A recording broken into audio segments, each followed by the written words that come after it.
En Nochebuena, mi hermana Vanessa dejó a mi sobrina Marisol, de 9 años, en una parada de camión en la carretera, y se fue con el resto de la familia a pasar Navidad en una cabaña rentada en la Sierra de Arteaga. Antes de arrancar, le dijeron: «Siempre echas a perder la Navidad». 6 meses después, llegó una carta. Y entonces, todos los que la habían dejado sola empezaron a desesperarse por recuperarla. Si 1 hora antes me hubieran preguntado qué iba a hacer esa noche, habría contestado algo común: pijamas de Navidad, una charola de galletas en la cocina, y mi esposo Enrique, fingiendo que no le emocionaba nuestra tradición de cenar en platos desechables, porque era Nochebuena, y nadie iba a lavar trastes. Entonces sonó mi celular. Número desconocido. Casi no contesté. Esos números suelen ser bancos, promociones o gente vendiendo algo. Pero contesté. «Bueno». Del otro lado escuché una respiración cortada, un sonido chiquito, como de alguien tratando de no llorar. «Tía Lourdes». Me levanté de golpe. «Marisol, mi amor, ¿dónde estás?» Marisol era mi sobrina, una niña que abrazaba demasiado fuerte y pedía perdón hasta cuando uno le servía agua, como si siempre estuviera estorbando. Ella aspiró aire. «Estoy en una parada». «¿En una parada de qué?» Enrique levantó la vista desde el sillón. «No sé», dijo Marisol. «Está oscuro. Hay un letrero, pero no alcanzo a leer bien». Me obligué a hablar despacio. «Está bien. Dime qué pasó». Hubo un silencio. Luego soltó las palabras de golpe. «Mi mamá me dejó aquí». Tardé un segundo en entender. «¿Vanessa te dejó dónde?»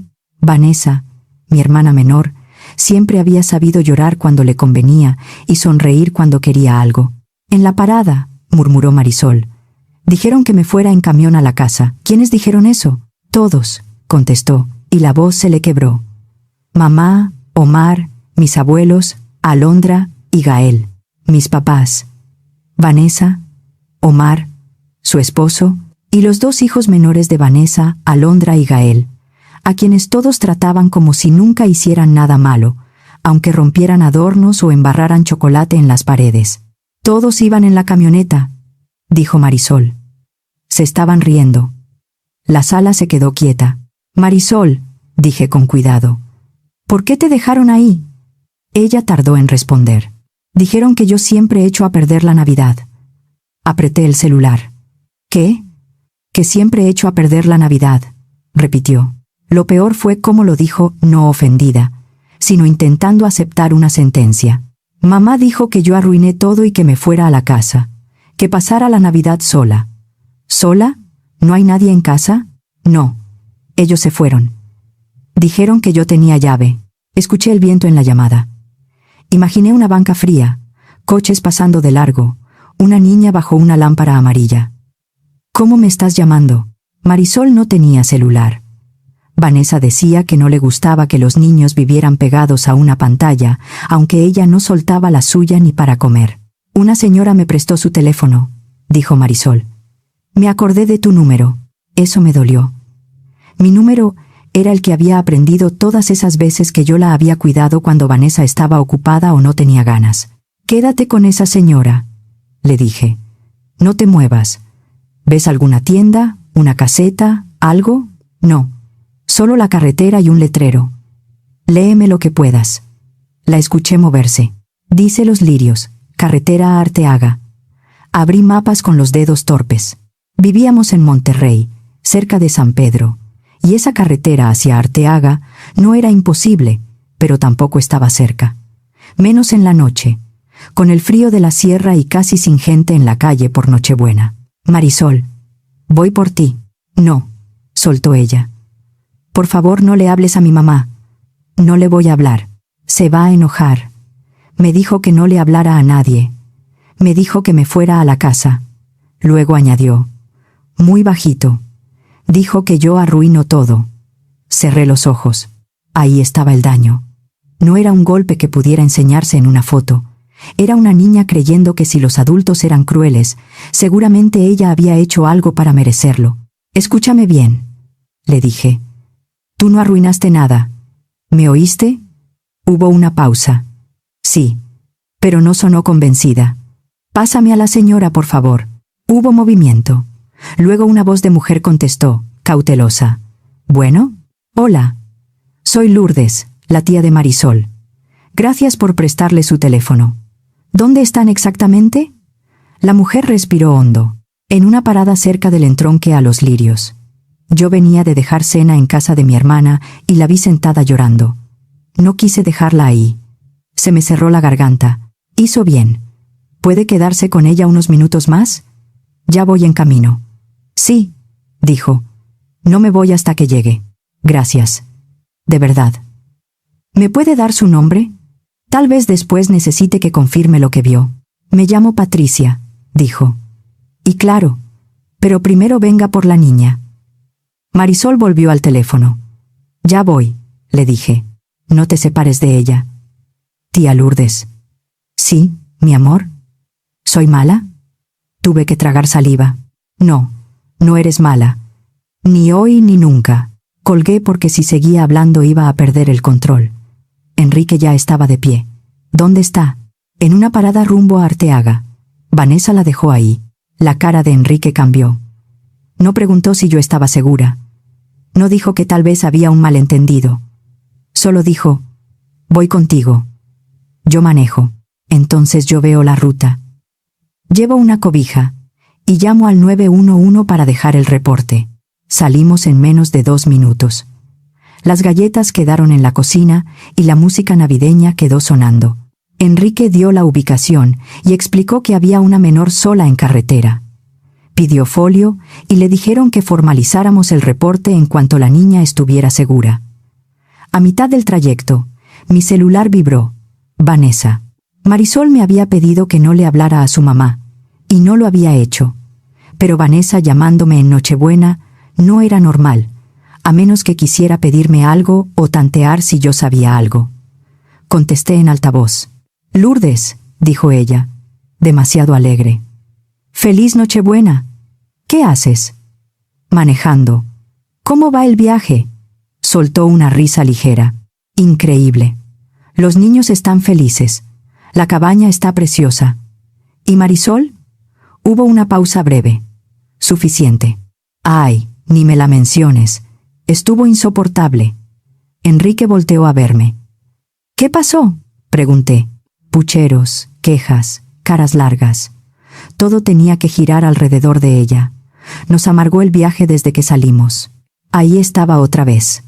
Amargó, arruinó, como si Marisol fuera una mancha. ¿Y entonces?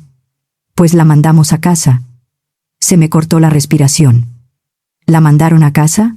Sí, Lourdes. Tiene 9 años, tiene llave y sabe arreglárselas. No es una bebé. Apreté el volante. ¿En qué camión se fue? En el que pasa por ahí. Según Omar, hay una ruta que la acerca. No empieces. No nos arruines la Navidad tú también. ¿Y mis papás estuvieron de acuerdo? Vanessa soltó una risa corta. Mamá dijo que ya era hora de que aprendiera que sus berrinches tienen consecuencias. Papá no quiso meterse. Y, la verdad, Alondra y Gael están más tranquilos sin ella llamando la atención. Sentí una rabia fría. Vanessa, dije despacio. Mandaron sola a una niña de 9 años en Nochebuena. No la mandamos a la guerra, respondió, ya molesta. La mandamos en camión. Miré la carretera. Claro, feliz Navidad. Y colgué. Enrique tardó unos segundos en hablar. Ella cree que Marisol ya está en la casa. No, dije. Ella no quiere saber si llegó. El camino se hizo largo. Era tarde, sin tráfico de ciudad, pero la carretera estaba oscura y el aire de la sierra bajaba frío. Tardamos casi hora y media. Cada minuto me parecía demasiado. Cuando llegamos a la parada, las luces del coche iluminaron una banca, un poste con un letrero gastado y una figura pequeña sentada bajo una lámpara amarilla. Marisol. Frené y me bajé antes de apagar bien el motor. Marisol levantó la cara. Durante un segundo pareció no creer que era yo. Luego corrió. Me abrazó con tanta fuerza que casi me quitó el aire. Sabía que ibas a venir, murmuró contra mi abrigo. Ya estoy aquí. Ya te tengo. Patricia estaba unos pasos atrás, con los brazos cruzados y la cara seria. Gracias, le dije. Ella negó con la cabeza. No me dé las gracias. Nada más no la vuelva a dejar ahí. No la voy a dejar, respondí, y lo dije como promesa. En el coche, Marisol iba envuelta en la cobija de Enrique. Miraba sus manos, quieta, como si todavía no estuviera segura de estar a salvo. «Vas a pasar la Navidad con nosotros», le dije. Ella levantó la vista. «Pero mi mamá dijo que tenía que irme». «No me importa lo que dijo». Marisol se encogió un poco y bajé la voz. «Perdón. Esta noche estás con nosotros. No estás sola». El resto del camino fue silencioso. Cuando llegamos a casa, el aire olía a canela, azúcar y chocolate. Le dimos ropa seca, chocolate caliente y algo de cenar. Se sentó en el sillón con la cobija hasta la barbilla y sostuvo la taza con las 2 manos. Luego volvió a decirlo. «Dijeron que yo eché a perder la Navidad». Me senté junto a ella. En otra parte, mi hermana seguramente estaba brindando en una cabaña cara, con mis papás sonriendo para fotos y sus hijos menores abriendo regalos. Marisol estaba en mi sala, temblando porque su propia familia la había dejado en una carretera. La vi quedarse dormida. Le acomodé la cobija y entendí que no bastaba con haber ido por ella. Había que dejar constancia de todo. Yo entendía demasiado bien lo que Marisol estaba viviendo. Vanessa era 3 años menor que yo, y desde niña aprendió que, si hacía la cara correcta, todo se acomodaba a su favor. Mis papás no eran monstruos, no me golpeaban ni me dejaban sin comer. Solo me enseñaron, de maneras pequeñas y constantes, que yo podía esperar. Vanessa no. Yo intenté ganarme lo que ella recibía sin pedirlo: buenas calificaciones, tareas hechas, no causar problemas, ayudar en la casa. Con los años dejé de pedir lo que nunca llegaba. Creí que eso terminaría al crecer. Luego Vanessa quedó embarazada muy joven. Todavía vivía con mis papás. Yo también estaba en casa, estudiando y trabajando medio tiempo. Del padre de Marisol casi no se hablaba. Vanessa había borrado ese tema de la casa, como si le estorbara recordar que había existido. Cuando Marisol nació, Vanessa la cargaba para las fotos y luego se la entregaba a cualquiera que estuviera cerca. Como mis papás trabajaban y Vanessa seguía pensando en ella misma, Marisol empezó a quedarse conmigo. Primero era 1 hora, luego 1 tarde, después fines de semana completos. Yo fui la que calentó biberones. Caminó por la sala a las 2 de la mañana y aprendió sus llantos. Me decía que era temporal, que Vanessa iba a madurar. No pasó. Aunque me mudé y empecé mi propia vida, las llamadas siguieron. ¿Puedes recoger a Marisol? ¿Te la puedes quedar el sábado? Omar y yo necesitamos salir. Omar llegó después. Nuevo esposo, nueva casa, nueva oportunidad para que Vanessa fingiera que todo estaba bien. Cuando se casó, yo quise creer que las cosas mejorarían. Me equivoqué. Vanessa tuvo a Alondra y luego a Gael. 2 niños consentidos que podían tirar un florero y recibir un ¡ay, qué creativo! Marisol quedó como el recuerdo incómodo de una etapa que Vanessa quería borrar. No era un maltrato con marcas visibles, era una ausencia repetida. Se veía en Vanessa peinando a Alondra con moños brillantes mientras Marisol esperaba con el cabello suelto. En Gael teniendo una fiesta completa de cumpleaños, mientras a Marisol le decían que ya habían partido pastel en casa de la abuela, aunque ese día ella había estado conmigo. En la familia subiéndose a la camioneta para ir a pasear y diciéndole: «Tú quédate con tu tía, esto no es para ti». Marisol venía sin quejarse, como si preguntar solo fuera a empeorar las cosas. Omar actuaba como si mereciera un premio por haberse casado con una mujer que ya tenía una hija. Yo acepté una responsabilidad que no era mía, decía a veces, delante de todos. Nunca lo escuché decir, mi hija, cuando hablaba de Marisol. Decía, la niña de Vanessa o tu hija, seco, como si fuera trámite. Marisol me llamaba para tareas, rodillas raspadas, pesadillas y preguntas que debió hacerle a su mamá. Yo nunca le hablé mal de Vanessa, no hacía falta. Los niños saben quién aparece. 6 meses antes de aquella Nochebuena, todo cambió durante una comida familiar. Había visitas, comida y una mesa grande. Vanessa estaba en su mejor papel de madre entregada. Hablaba de sus niños y de lo cansado pero hermoso que era criar. Una tía dijo, «Qué buena mamá eres, Vanessa». Vanessa sonrió, Encantada. Y Marisol, con una voz pequeña pero clara, dijo desde su silla: yo quisiera que mi tía Lourdes fuera mi mamá. La mesa se quedó muda. La sonrisa de Vanessa se congeló. Omar dejó de masticar. Mi mamá bajó el tenedor. Vanessa soltó una risa demasiado fuerte. No digas tonterías, Marisol. Pero Marisol no se rió. Miró sus manos y dijo más bajo: yo quiero vivir con ella. El vaso de Vanessa golpeó la mesa. Más tarde, cuando las visitas se fueron, Vanessa me arrinconó en la cocina. ¿Qué le estás metiendo en la cabeza? Nada. No me mientas. Esa niña no dice eso sola. Lo dijo porque lo siente. Vanessa se puso roja. Pues ya se acabó. No la vas a volver a cuidar. No más visitas especiales. No más fines de semana. No más nada. Vanessa, Marisol me quiere. Me humilló delante de todos, dijo. Ahí estaba. No le dolía que su hija pidiera vivir con otra persona. Le dolía quedar mal. Después de eso, vi a Marisol solo en reuniones donde Vanessa no podía impedirlo sin levantar sospechas. Marisol corría a abrazarme como si intentara guardar cariño para semanas. A Vanessa se le tensaba la mandíbula cada vez. Como yo ya no podía cuidarla, Vanessa encontró otra salida y empezó a dejarla sola en casa. Tiene 9 años, decía. Sabe servirse comida. Mientras tanto, ella y Omar llevaban a Alondra y Gael a funciones navideñas, parques, restaurantes y paseos de luces.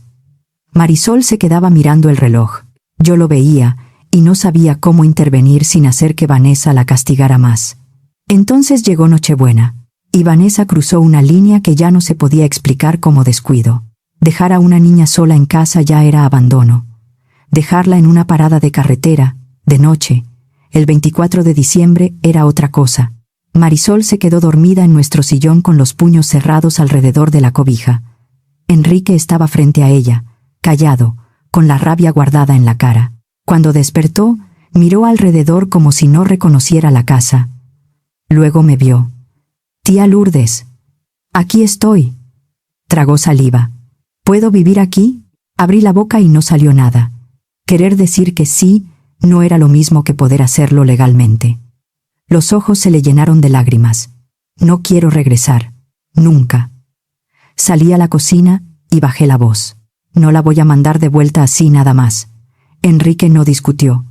«Dime qué necesitas». Le mandé un mensaje de voz a una amiga de la universidad. Licenciada Miriam Castañeda. No era mi abogada todavía. Trabajaba asuntos familiares y siempre hablaba claro, incluso cuando la verdad era incómoda. Me llamó 10 minutos después. «Lourdes, ¿todo bien?». «No. Necesito que me digas qué hacer. Aunque sea Nochebuena». Hubo una pausa. «Habla». Le conté todo: la llamada, la parada, lo que dijo Marisol, lo que dijo Vanessa, que la habían mandado supuestamente en camión. Miriam no se escandalizó. «¿Verificaste si había servicio a esa hora?». Me quedé quieta. «No». «Hazlo. Ahora. Captura pantalla. Y si hay número de atención, llama». Revisé los horarios publicados de la ruta regional. Llamé al número que aparecía en la página. Por ser horario festivo, la última salida había sido antes de las 6. No había camión. No había manera de que Marisol llegara sola a casa. Vanessa no la había mandado de regreso. La había dejado ahí.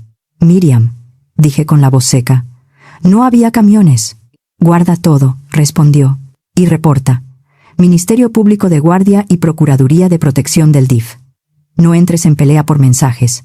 Hechos, capturas, ubicación y el estado en que encontraste a la niña». Esa noche fuimos a una agencia del Ministerio Público de Guardia. Di mi declaración con una calma que no sentía. Conté la llamada, la ubicación, la frase de Vanessa, la supuesta ruta, los horarios suspendidos y la señora que se quedó con Marisol.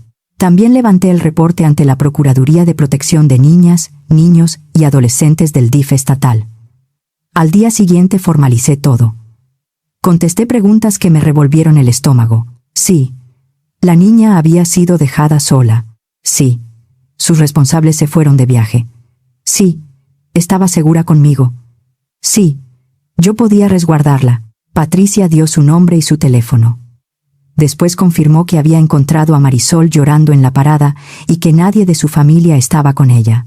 Esa noche, Marisol durmió en el cuarto de visitas. Enrique puso una lamparita junto a la cama. Yo no dormí. Durante los siguientes 4 días esperé una llamada. No la furiosa ni la teatral. La llamada de una madre que se da cuenta de que su hija no está donde debería. No llegó. Día 1, nada. Día 2, nada. Día 3, tampoco.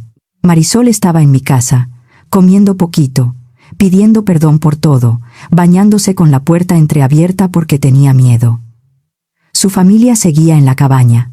La reserva era de varios días. Lo supe por las fotos que subían de ponche, fogata y regalos. Después, supe que Vanessa ni siquiera llamó a la casa. Dio por hecho que Marisol se había encerrado y ya. El 4.º día, Vanessa llamó. Dejé que entrara al buzón. Lourdes, contéstame. Marisol no está en la casa. ¿Sabes dónde está? No preguntó si estaba bien. No preguntó qué había pasado. Solo dónde estaba, como quien busca una mochila perdida. Le mandé el audio a Miriam. No le contestes directo, me dijo. Ya hay reporte. Que intervenga la autoridad. Más tarde habló la licenciada Celia Arriaga, la trabajadora asignada por la Procuraduría. Confirmó que tomarían medidas de protección, que habría entrevistas y que Vanessa sería citada. Por ahora, Marisol podía quedarse conmigo como familiar de resguardo. Cuando Vanessa supo que Marisol estaba conmigo, no se convirtió en una madre angustiada. Se convirtió en Vanessa acorralada. Los mensajes empezaron a llegar. ¿Qué hiciste? No tenías derecho. ¿Quieres destruirme? Estás poniendo a mi hija en mi contra. No contesté. Luego vino el silencio. No era paz. Era Vanessa pensando cómo acomodar la historia. Unos días después, cambió el tono. Está bien. Quédate con ella. Y luego, no vengas llorando cuando no puedas con esa niña. Siempre lo echa todo a perder. Miré la pantalla hasta que se apagó. No lloré. Tomé captura. La licenciada Celia programó entrevistas. Vanessa faltó a una. Omar no apareció en otra. Mis papás tardaron días en responder. Nadie sonaba como una familia desesperada por recuperar a Marisol. Sonaban molestos de que alguien hubiera puesto por escrito lo que ellos querían mantener en secreto. Con el paso de las semanas, Marisol se quedó legalmente conmigo, bajo medida de protección. Miriam me acompañó para solicitar la guarda y custodia, y después una tutela más firme. Si quieres que esto no dependa del humor de tu hermana, me dijo, hay que prepararse bien. Miré a Marisol esa noche. Estaba en el sillón, viendo caricaturas tranquila por primera vez en días. Estoy lista, dije. Vanessa todavía pensaba que esto era un berrinche mío, que se me iba a pasar, que al final todos íbamos a doblarnos para no incomodar a la familia. 6 meses después, la vida estaba casi tranquila, no arreglada, tranquila, que ya era mucho. Vanessa faltaba a reuniones. Omar contestaba tarde. Mis papás hablaban con frases ambiguas. Hay que ver qué es lo mejor. La niña está confundida. Esto se arregla en familia. Pero nadie hacía gran cosa. El proceso avanzaba lento. Papeles, entrevistas, valoraciones psicológicas, visitas supervisadas que Vanessa pedía y luego cancelaba. Yo empecé a permitirme pensar que quizá Marisol podría quedarse conmigo de forma definitiva. Entonces, Miriam me llamó. Lourdes, ven a mi oficina hoy. Su tono me hizo sentarme antes de preguntar. ¿Pasó algo? Ven, es mejor que lo veas aquí. Para cuando llegué, mi estómago ya sabía que estábamos en problemas. Miriam cerró la puerta y me entregó una copia de una carta.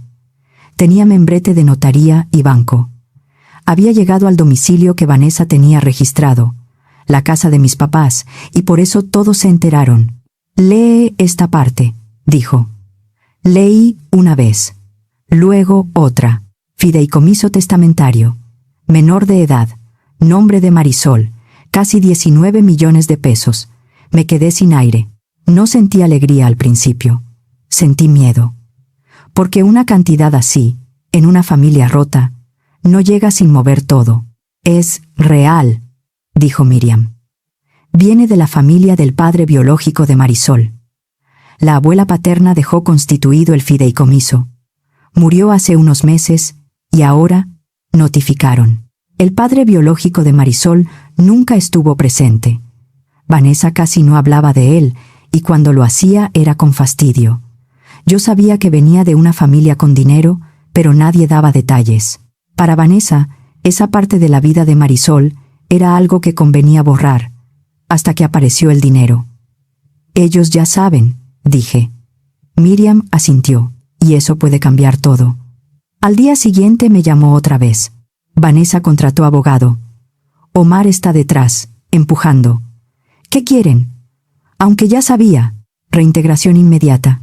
Dicen que manipulaste a Marisol y que la niña debe volver con su madre. Solté una risa seca. ¿Volver? ¿Ahora? Ahora, dijo Miriam. Después de la carta. 2 días después, llegó una notificación a mi casa. Estaba escrita con mucho cuidado, pero lo que pedían era claro: querían a Marisol de vuelta. Decían que yo había interferido en la relación materna, que Marisol estaba influenciada por mí y que Vanessa siempre había querido recuperarla. Dejé la hoja sobre la mesa. Marisol no necesitó verla para saber que algo pasaba. Estaba haciendo tarea en la cocina. Levantó la cara y se quedó inmóvil. ¿Van a venir por mí? Me agaché junto a su silla. ¿Estás segura? ¿Pero van a venir? No le mentí. Van a intentarlo. Su labio tembló. No quiero regresar. Lo sé. Yo no quiero que me lleven por ese dinero. Esa frase me partió. Ese dinero es tuyo, le dije. Es para que estés bien. Nadie va a usarlo para llevarte de vuelta. Esa noche Vanessa me escribió. Me robaste a mi hija. No contesté. Luego, la pusiste contra mí. Tampoco contesté. Después, nos vemos en el juzgado. Mi mamá dejó un mensaje de voz al día siguiente. Sonaba ensayado. Lourdes, esto ya llegó demasiado lejos. Marisol pertenece con su familia. Vanessa es su madre. No exhibas a tu hermana. Esto se arregla en familia. Lo escuché 2 veces. Esperé oír una sola frase sobre Marisol. Sobre su miedo. Sobre cómo la dejaron. Sobre los 4 días de silencio. No llegó.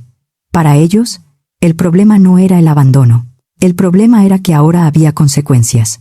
Miriam preparó todo con una precisión que me sostuvo. Imprimió capturas, mensajes, horarios de camiones, el folio del 911, reportes, constancias de entrevistas, inasistencias, notas de la Procuraduría, valoraciones psicológicas y la declaración de Patricia. Por eso te dije que guardaras todo, dijo, señalando una hoja. Era el mensaje de Vanessa. Está bien, quédate con ella. Y abajo, no vengas llorando cuando no puedas con esa niña. Siempre lo echa todo a perder. Me senté frente a la carpeta con las manos frías. ¿Y si les creen? Miriam no dudó. Vanessa dijo la verdad antes de saber que después iba a necesitar mentir. El día de la audiencia, Marisol se quedó en casa con Enrique. No quería que se sentara en una sala donde adultos hablaran de ella como si fuera una cosa. Antes de irme, me tomó de la manga. ¿Tengo que volver? Me agaché y la miré a los ojos. No voy a dejar que te manden a un lugar donde te hicieron daño. No le prometí algo que dependía de un juez. Le prometí pelear por ella. La audiencia no fue como en las películas. No hubo gritos ni discursos largos. Hubo papeles, fechas, preguntas y silencios. Vanessa llegó vestida como madre ejemplar. Omar se sentó a su lado, serio. Mis papás parecían ofendidos, como si todo esto les estuviera pasando a ellos. Vanessa dijo que yo me había obsesionado con Marisol. Miriam presentó los mensajes donde Vanessa me decía que me quedara con ella. Vanessa dijo que siempre había buscado convivir con su hija.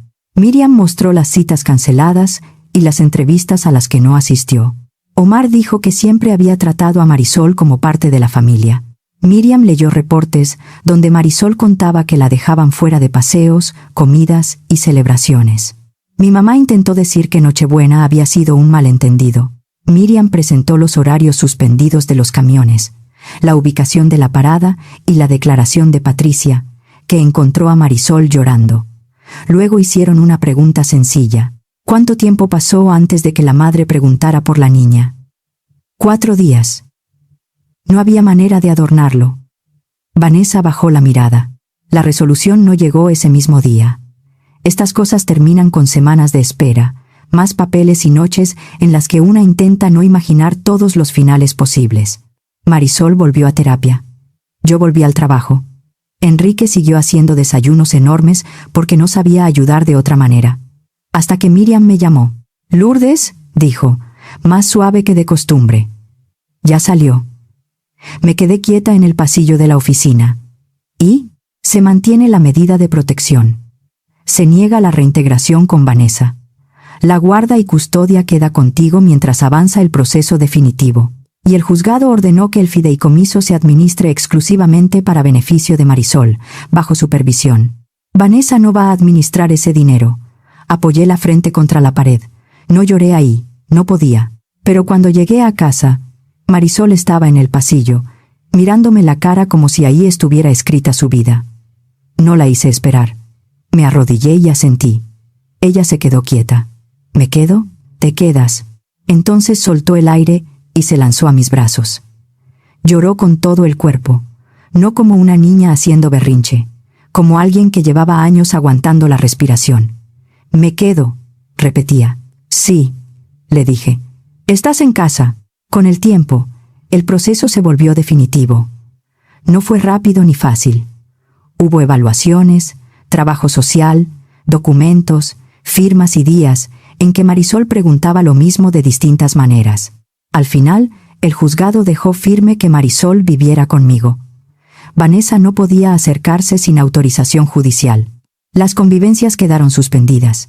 Y después no fueron autorizadas por los dictámenes y porque, al escucharla, Marisol sostuvo que no quería regresar. Mis papás tampoco obtuvieron visitas. Marisol habló varias veces con especialistas. Al principio con miedo, luego con más firmeza. «No quiero regresar». Esta vez, los adultos sí la escucharon. Para la siguiente Nochebuena, la casa seguía siendo la misma por fuera. Por dentro, ya no. Marisol tenía su cuarto. No el cuarto de visitas. No por mientras. Su cuarto. Eligió una colcha azul, pegó estrellas en la pared y puso en el escritorio una foto de los tres, ella, Enrique y yo, comiendo helado en una plaza. Nada espectacular. Por eso le gustaba. El fideicomiso quedó protegido. Casi 19 millones de pesos a nombre de Marisol, administrados por el banco fiduciario. Los recursos solo podían liberarse para gastos de ella, con reglas y comprobación. No compramos una casa más grande. No cambiamos de coche para presumir. No convertimos su dolor en lujos. Ese dinero va a lo que siempre debió tener: terapia, escuela, salud, estabilidad y un futuro que no dependa del humor de nadie. Vanessa intentó buscarme por correos, cuentas falsas y familiares. Bloqueé todo. Enrique también. Miriam nos ayudó a dejar constancia de cada intento. Supe por una prima que la historia se les vino encima. En la familia ya nadie podía escuchar la versión de Lourdes nos robó a Marisol sin recordar la Nochebuena, la parada de carretera y los 4 días de silencio. Abandonar a una niña en carretera no se arregla diciendo que fue un malentendido. Mis papás también intentaron acercarse. «Somos sus abuelos», decían, pero ser familia no borra lo que hicieron. Nunca dijeron perdón por dejarte ahí. Decían: «Ya pasó, no sigas con eso». Y Marisol no les debía otra oportunidad solo porque compartían sangre. A veces todavía se despierta sobresaltada. A veces pregunta si puede comer algo antes de tomarlo. A veces pide perdón por reír muy fuerte. Estamos trabajando en eso, sin prisa. Lo importante es que ahora, cuando se queda dormida en el sillón, ya no aprieta los puños. Cuando escucha un coche afuera, no se pone rígida. Cuando llega Navidad, ya no pregunta si la van a dejar. Esa Nochebuena hicimos galletas otra vez. Enrique compró platos desechables porque dijo que la tradición se respetaba. Marisol se rió y puso demasiada canela en el chocolate. Antes de dormir, se acercó a mí y me abrazó por la cintura. Esta Navidad no la eché a perder, ¿verdad? Me agaché hasta quedar a su altura. No, Marisol, tú nunca echaste a perder ninguna Navidad. Ella me miró, como si esa frase tuviera que acomodarse en un lugar donde antes había otra. Luego sonrió. Chiquito, cansado, pero real. Pensé en Vanessa, en Omar, en mis papás, en todos ellos diciendo que Marisol era un problema, una carga, algo que había que dejar atrás para disfrutar el viaje. Cuando llegó la carta, también llegó la urgencia que nunca tuvieron por ella. Pero para entonces ya era tarde. Marisol no era algo que podían tirar en una carretera y recoger después cuando descubrieron que valía millones. Era una niña. Y por fin estaba en casa.